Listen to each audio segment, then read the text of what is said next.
I am Myra. So I would like to make a video about 25 things that I learned at the age of 25. So it's gonna be much more detailed because just now I was making this video, but it was very chaotic because I was doing this makeup, the very simple makeup, and also because couldn't really explain further why I see some of the topics because I would like to keep it in the range of 25 minutes because 25.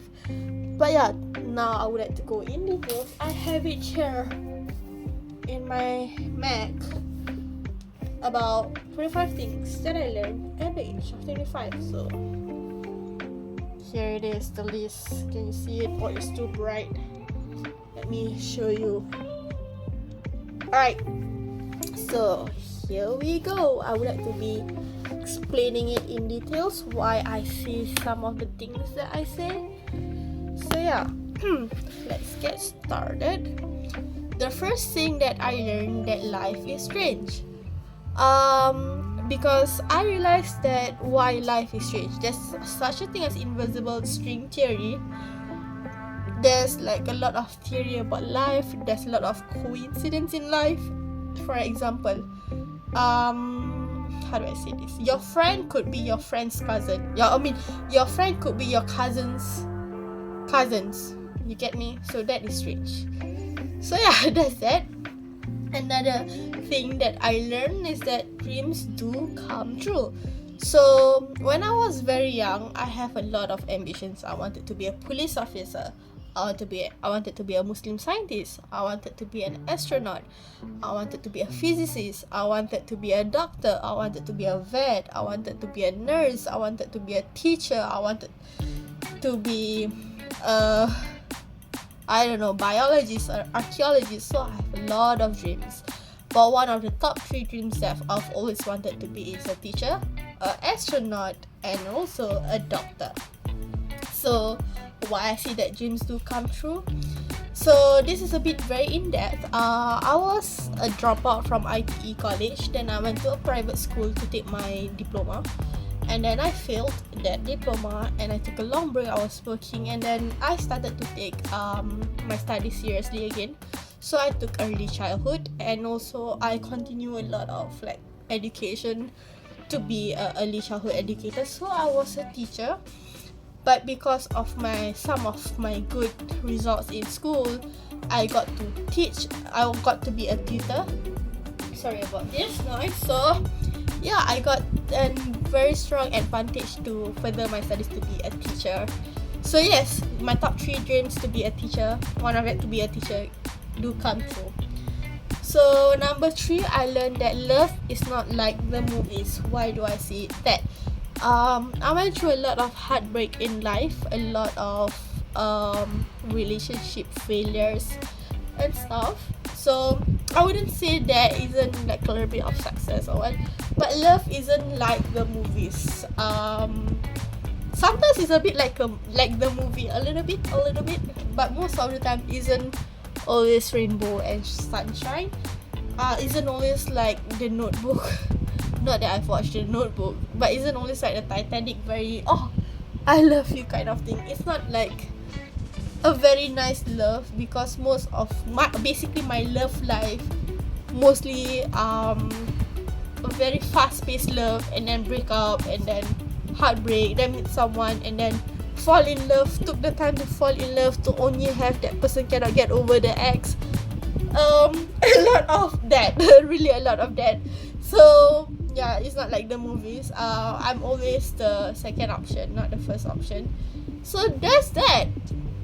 Okay, and not that they just end. I also ended things with someone before. It happened. So yeah. So number 4 is that mental health is important. So there are a few things on my list about mental health, but I'm also going to touch about physical health is important. Sorry, this is my washroom. So why I say mental and physical health is important. I realized in my previous video, on the video that I didn't show, is that I talk about mental health but not much about physical health. So in 2020, I got a surgery done because, okay, this is about women's health, right?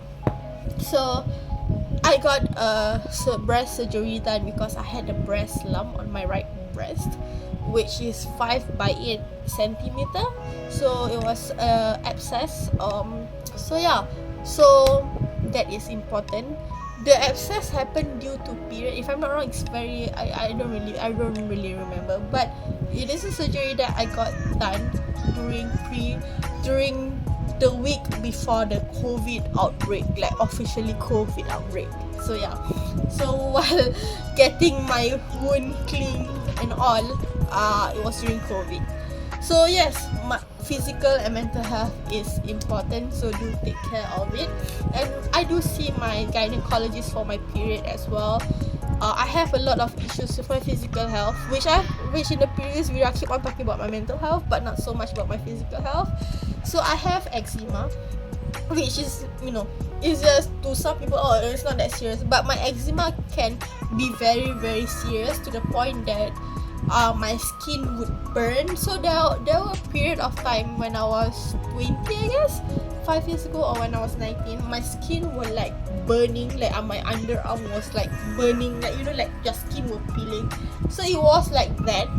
So I had to take injection for it. So yeah, my eczema, and then I have asthma, and then my breast lump started to happen, and then my period. So yeah, a lot of physical health.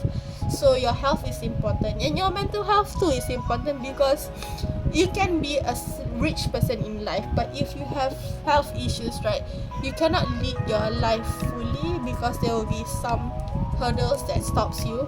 For example, I love hiking, I love going on hikes, I love nature. But when I go on hikes, at a certain point, at a certain hour, I start to itch, and then my skin will burn, and then I will scratch. So that is like something that is stopping me. And then because of my asthma as well. So there are the things whereby I realize that health is important. So next, number 5, this one has something to do with mental health, whereby I was suicidal back then, or suicidal until recently, that I'm not, because of I go for therapy. So it says that this number 5, ending my life isn't a solution, and I won't be able to taste happiness if I'm gone. So yes, I've realized that if I end my life, I wouldn't be where I am today, where I'm able to feel content about my life. Not happiness. I don't think happiness is the way to stay. It's more like content. So I realized that if I'm gone, I couldn't feel content with my life. I couldn't be where I am today, with a lot of tests in life, with a lot of hurdles that I don't realize that I could face. Actually, with the help of therapy, I could face it. I could be able to overcome a lot most challenges, and having a mental health team really help. So yes, that. And number 6 and 7 is linked. Wait, 6 and 7, okay, no, 6 with number 6 and wait, where is it? It's number 6 and 21, so I'm not gonna mention 21 later. Number 6 and 21 really goes hand in hand, which means friends. Number 6 is friends come and go. So number 21 is that some people are meant to go. So I had a lot of friends in my life. Throughout my whole life, I met a lot of people, from strangers to friends and all. I do met a lot, and from strangers to lovers. They are really significant in my life, but not all of them are meant to stay.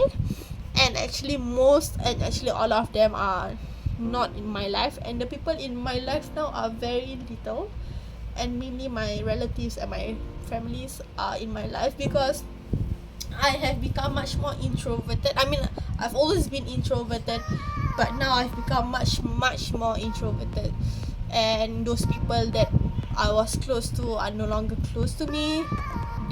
Some of them are married, some of them passed away. So yeah, some of them just left, and it happened. So yeah, no one are really meant to stay in your life forever.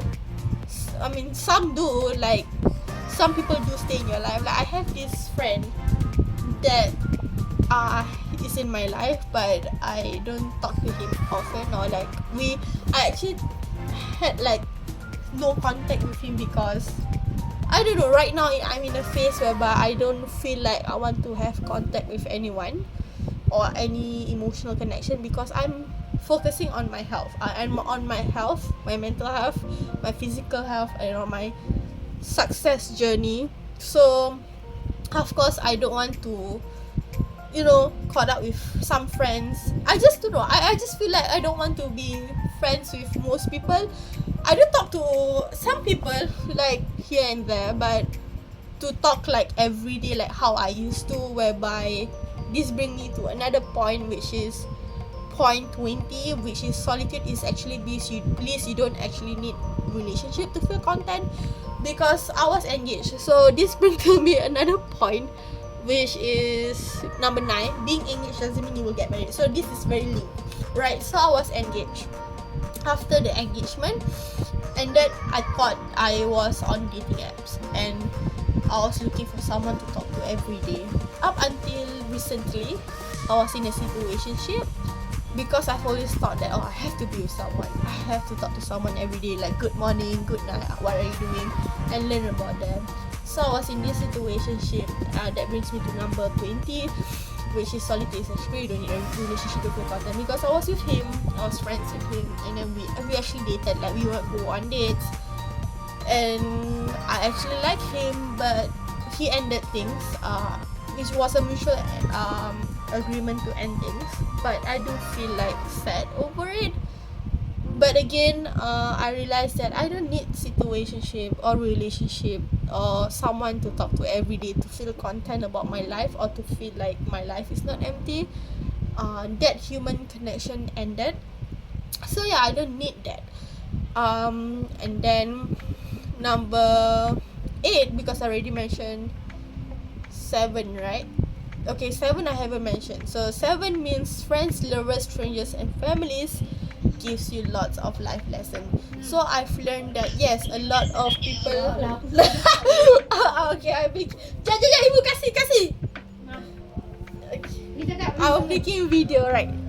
Okay, back. Sorry, I was making video. So I was saying that friends, lovers, strangers, and families gives you lots of life lesson, because I've learned that all these strangers that turns to lovers, or strangers turns to friends, and family members give me a lot of life lesson, a lot of like all those hiccups in life, a lot of downhill, uphill, and happiness, sadness that comes, the tribulations of life coming from people, and these people actually taught me a lot of life lesson, be good and bad.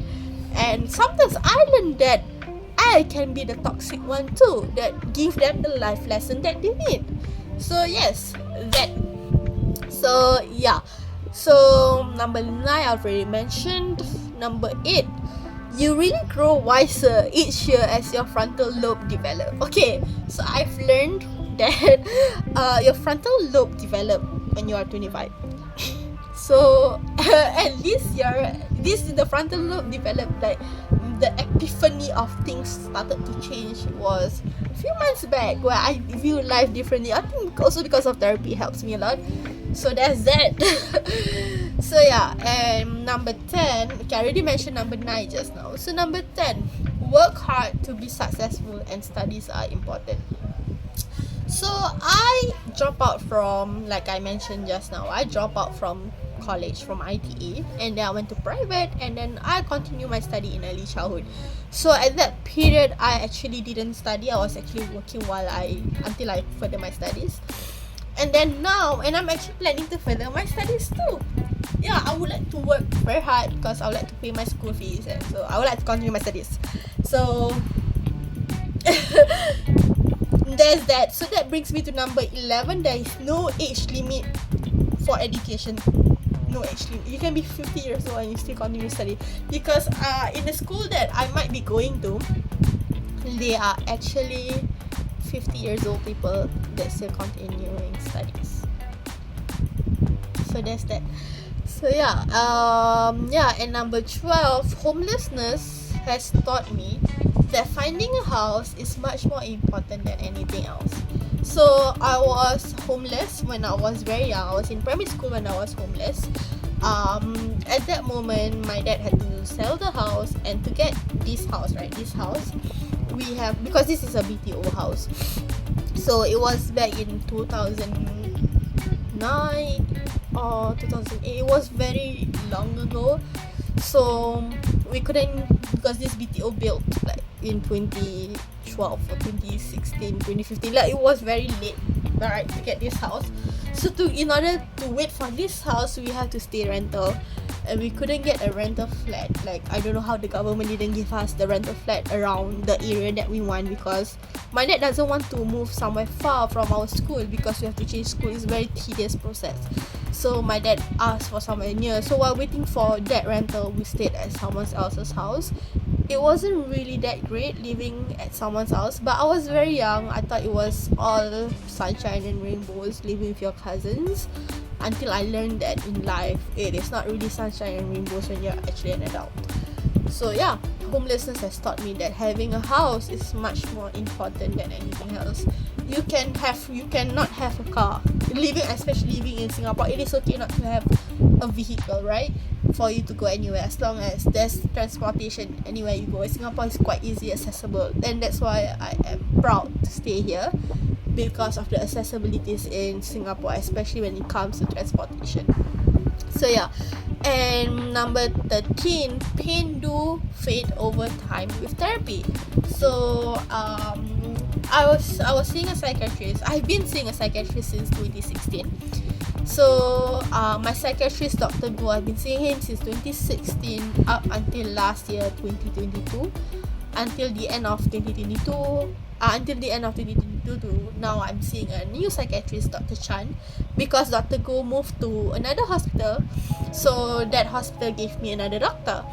So yeah, I have a fixed therapist. I'm a psychiatrist that I didn't change for years, but my therapist over the years, I keep on changing for like 3 times, and then I see like different case managers all the time. There's no fixed like help other than my psychiatrist. Until this year, I have a fixed case manager, I have a fixed therapist, I have a fixed social worker. So I have a fixed mental health team that help me in therapy. So with that comes to the point whereby consistency, number 19, consistency in getting better will definitely help in your healing journey. Yeah, and healing, number 14, healing isn't linear. And number 16, seeking mental health help is important. It's really important for me to be in therapy, to be regular with my medication, to see my psychiatrist all the time, my therapist, all those mental health team. It is very important to see them, to talk to them, because it really helped me to be where I am right now. Because months ago, I was suicidal. I was even planning my suicide date, time and all. It was hell. And that brings me to the point that number 14, healing isn't linear. And number 15, that number 60, seeking mental health. Okay, number 18, also therapy helps a lot. And this point that I want to mention is mental hospital is the worst place to be in. So I was warded in IMH in 2019 and early this year, 2023. And it is the worst place to be in. I hate it a lot, and I find it like, oh my god, I cannot survive. But okay, this is a story that I shared with a lot of people over the years. But in 2019, I was warded in IMH. So I was warded in this ward called 22B. So in 22B, I was warded for around 2 days. I was warded for about 2 days until I was moved to MDU, mood disorder unit, with the help of Dr. Goh. So I was in 22B for 2 days until 2-3 days like that, until I moved to MDU. And that was because of my doctor, Dr. Goh. So on that day that I was changed to another ward, I had the worst moment for those 3 days. It was the worst because the toilet is very dirty. It's horrendous. The food sucks a lot, and we have to wear this like uniform, that ward uniform, and it smells like urine. It's horrible, and I didn't eat because the food is horrible and because I don't want to poop. Alright, So then the nurse come up to me and said like, hey, why aren't you eating? Why aren't you drinking your Milo? And I said, I don't want to poop. That like, because there's no spray and because the tissue is outside, it's just, the toilet is just, if you've been warded, you know what I'm trying to say, right? It's horrible. So I had like a panic attack because of it. So then they give me lorazepam. I said no, I don't want lorazepam, because my ward mates actually tried to comfort me and console me. So then I was okay, my anxiety has calmed down, and then suddenly the nurse was like, okay, the IMH doctor wanted to see you. Went to the room and I realized my doctor from another hospital, Dr. Go, was there to visit me. He visited me and I only talked to him throughout. And I said, I cannot be in this ward, I don't want to be in this ward, move me to another ward. So Dr. Go actually changed me to another ward with his help. So yeah, but after that, this year I was stuck to that stupid ass ward. That 30, I was warded to another ward called 32B, but in the same ward as 22B. But it's horrible still. But I do still stick by for 9 days. So yeah, mental hospital is the worst place. And Freddie mentioned mental health is important. And now number 17. Sorry, I jumped a lot because some of the points are related. So not exactly 25 things that I learned, but those are the 25 things that I learned. But you know, they are related to one another. But this brings me to another point, where is number 17, being human and kind is important in life and is crucial to humanity than you being religious and arrogant and obnoxious. I realized that I was with the religious group, and they are very, not all of them, some of them can be very judgmental and very obnoxious and arrogant. And I realized that I don't really belong to those people, because I lead my lifestyle way different than them, and I do see them judging me. So I realized that when I'm out of that group, I am becoming much more human, and I see other people differently. And yeah, I used to be judgmental too, because I was in that group with those people that judge, right? And then when I'm out of it, I view life differently and I stop judging people. So yeah, I'm becoming much more kinder to others. But I'm still not gonna talk to strangers who ask for, who gives flyers, or be like, do you want donation? I'll be like, sometimes I'm broke. But you know, some people will ask you for $10 and then you don't have $10 in your cash, your wallet, and then you're like, oh, how am I supposed to? Those people are, it's just very hard for me to not like, how do I say, this one is gonna slide down. Wait a second, I don't know what's wrong with this. Right, give me a moment. Okay, so next, I already mentioned therapy, consistency in healing journey. Some people I meant to already mention. Okay, number 20 is solitude is actually bliss. Okay, that one I already mentioned. Okay, I already mentioned most of it. And number 22, okay, it's okay to take a longer route to success. So I took a shorter route to success, but it all ends with, but my brother actually took a longer route to success and he's doing well. So I learned from him that it's okay to take a longer route to be successful. Right, next. Mistake is what makes you human. And number 24 is, with mistake you learn about life. And it is okay, because I don't want to go in detail and I don't want to share much about my life in certain things. But there are things in life that I was afraid to commit mistakes just because I was living under this shelter or whatever. But I realized that it's okay to commit mistakes, for that makes you human. Unless you are a rapist or a murderer, that is not a mistake. Okay, unless you are a rapist, that is not a mistake for you to, be like, oh, it's okay to commit. It's not okay if you rape someone, alright? And if you are a murderer, if you are a serial killer, then it is not okay, unless you murder yourself for defense. I don't know about that. I'm not gonna go into details about that. But yeah, and the last point that why is it still 25 minutes? I'm trying to make it longer, but it's still trying to stick to 25 minutes. But I guess I'm gonna explain something else. So number 25 is that it's okay to not forgive someone. Right. So I've always learned that you have to forgive someone to move on from your life. You have to forgive someone who do you wrong so that you can move forward in life, so that you can get over it. But actually, it is okay for you not to forgive someone. You can still move forward in life. You don't need to forgive someone and then be like, forgiving doesn't mean you will forget. It is okay to not forgive, and it's okay to not forget. But it is not okay for you to dwell onto it and for you to be in pain forever. Just move on with your life. So that concludes my 25 things that I've learned at the age of 25. While making this video a while back, while doing my makeup and all, I realized I didn't really properly explain myself, also because of me focusing on my makeup. But yeah, so 25 things that I learned in the age of 25. And the best thing is that, I wanted to show this and I showed it just now, is that I got, it actually comes into this box.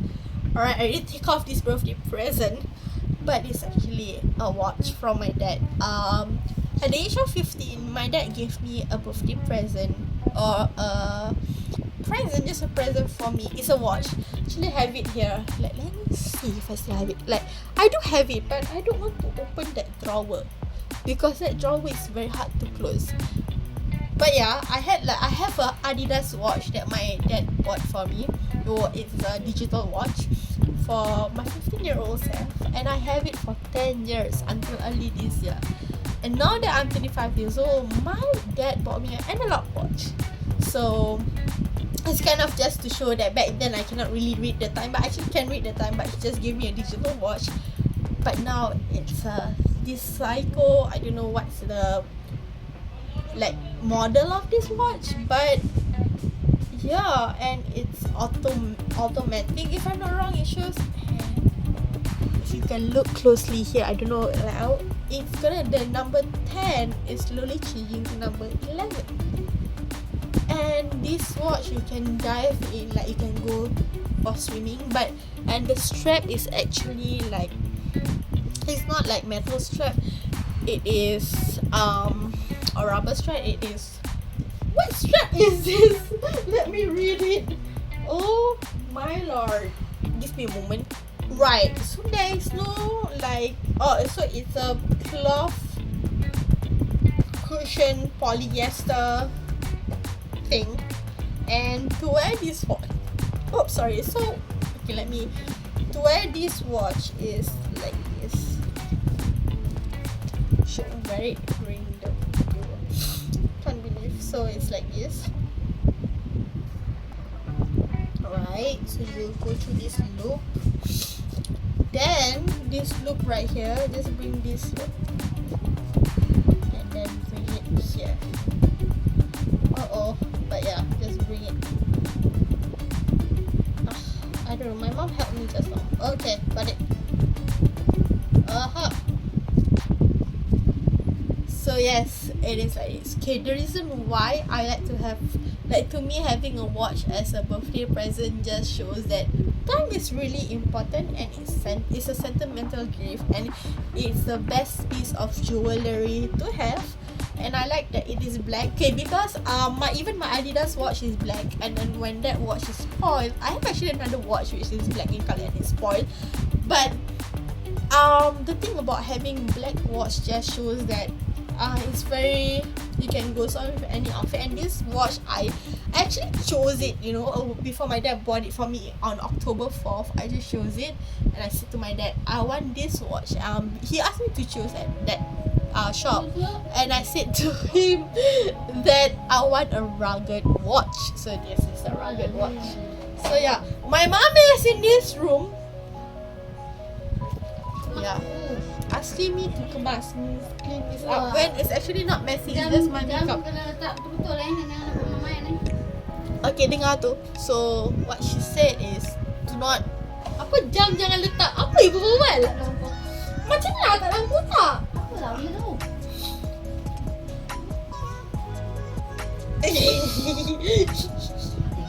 Apa bu? Irritating. Apa yang yes? my mom can be irritating. But yeah, she asked me to put it here. Anyways, my bed isn't that messy. I just have my makeup and my headphones there.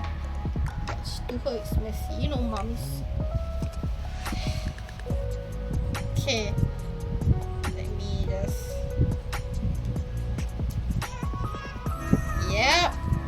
Put this up. I don't know why my mom wants me to put this in a box though. Like, how do I do this? I don't know how to close the box.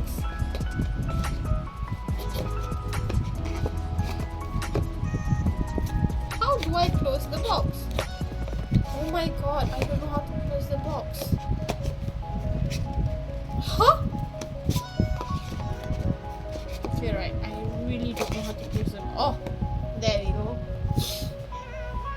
Alright, so thank you for watching 25 things that led us 25 with a lot of merepekness in this video. So yeah, I don't know whether I'll upload this on YouTube though. Bye.